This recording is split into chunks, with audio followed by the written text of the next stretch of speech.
everyone! I'm your host, Via, and welcome back to another episode of the Exploring Philosophy podcast. In honor of Aesthetic Month, we are going to be talking about the world of art through a philosophical lens today, and answering the question, why is it important to be able to create, appreciate, and interpret art? Before we begin, let's hear a word from our sponsors. This episode of Exploring Philosophy is brought to you by the Aestheticians. Remember to engage in aesthetic appreciation every day. Now, back to the podcast.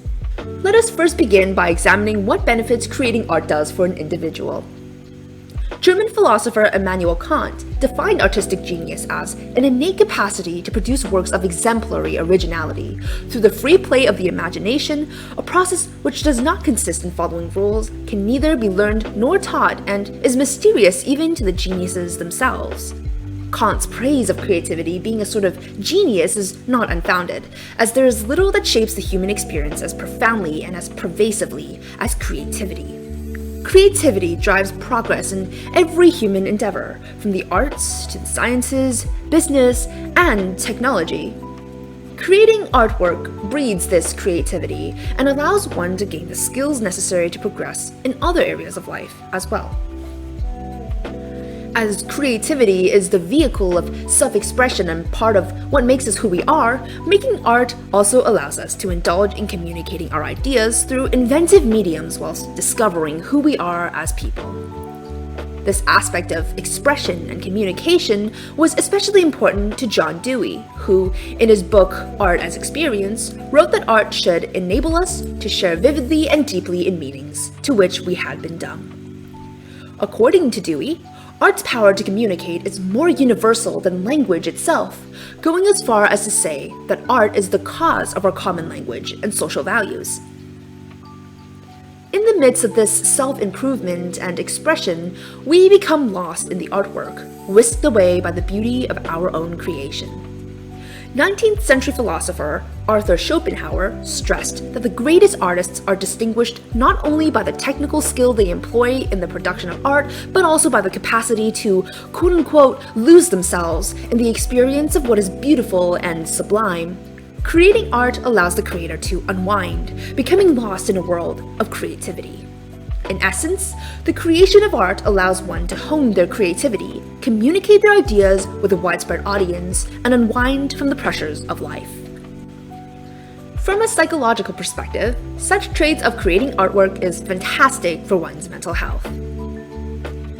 It is one thing to create art, but another thing entirely to admire it. For a person simply admiring some works of art, what are the benefits? To answer this, let's talk about aesthetic experience. Aesthetic experience is the enjoyment that a person feels when experiencing art. Depending on the philosophy or the theory, it can be about providing an escape from the pressures of life, cultivating moral judgments, or allowing the human spirit to flourish. It is usually classified as a positive thing by aestheticians. Schopenhauer thought that aesthetic experience comes in two main varieties, the beautiful and the sublime, which can be had through perception of both nature and art. He believed that nearly all human beings are capable of aesthetic experience. Otherwise, they would be absolutely insensitive to the beauty and sublimity. In fact, these words would be meaningless for them. Stating as such in his book, The World as Will and Representation. Schopenhauer especially emphasized the appreciation of the sublime, which refers to the awe-inspiring elements in art or nature. The benefits of this aesthetic experience, he argues, is the pleasure of exaltation the subject feels, with the power to detach from the pressures of his or her individual will.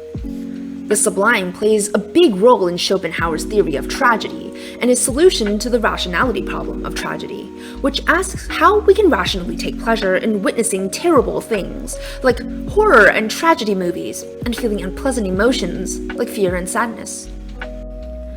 Schopenhauer regards the pleasure of tragedy as the highest degree of the feeling of the dynamically sublime, explaining in The World as Will and Representation that our pleasure in the tragedy belongs not to the feeling of the beautiful, but to that of the sublime. Alternatively, Aristotle proposes the idea of catharsis, which is the idea that by evoking pity and fear, a tragedy also purges those negative emotions, and that is what we enjoy and value. and feeling a full range of emotions, we're better able to relieve ourselves. Finding pleasure in art depicting horrible things allows us to feel negative emotions in a safe context, providing us with pleasure after we, quote-unquote, let it all out.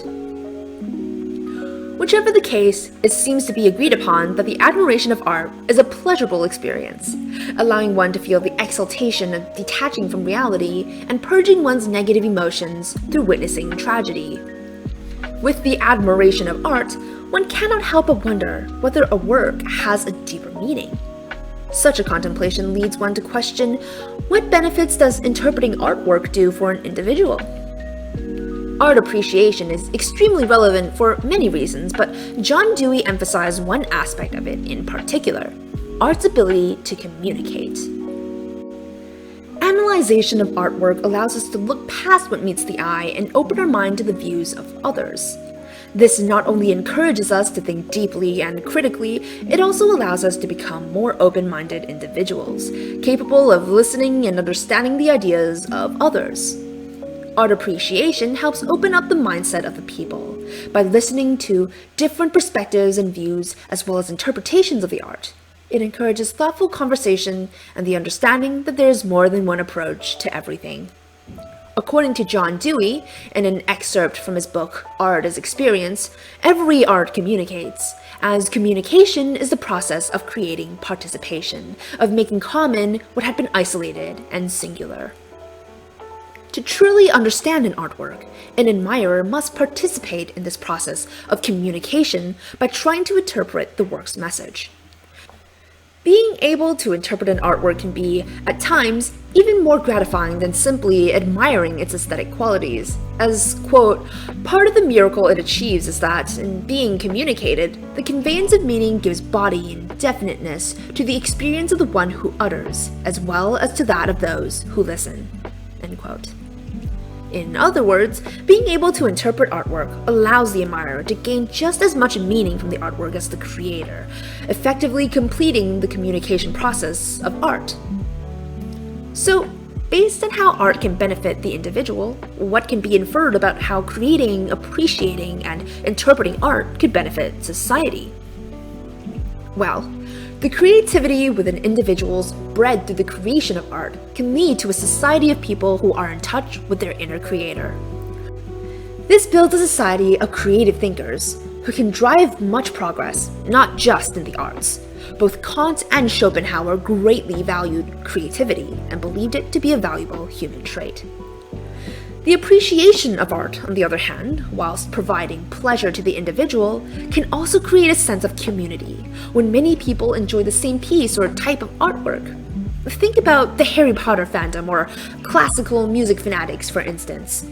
This all leads to a more communicative and interconnected society of people, capable of coming together for a common interest. As Dewey has stated before, art is a fantastic medium of communication, able to be understood and interpreted by so many people that it is more universal than language. Art can act as a unifier, bringing humanity together beyond the barriers of language and distance. In conclusion, the creation, appreciation, and interpretation of art can be extremely beneficial, not just to the individual, but to society as well. Creating art allows one to hone one's creativity, express one's emotions, and allow oneself to be rid of the stresses of life. Through the appreciation and interpretation of art, one is able to enjoy the pleasures of escapism, allow one's negative emotions to be purged, and to find deeper, more meaningful messages communicated within the work itself.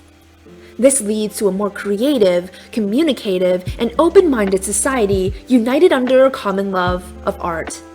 Thank you for listening to our podcast today. Tune in next week for the philosophy behind famous works of art.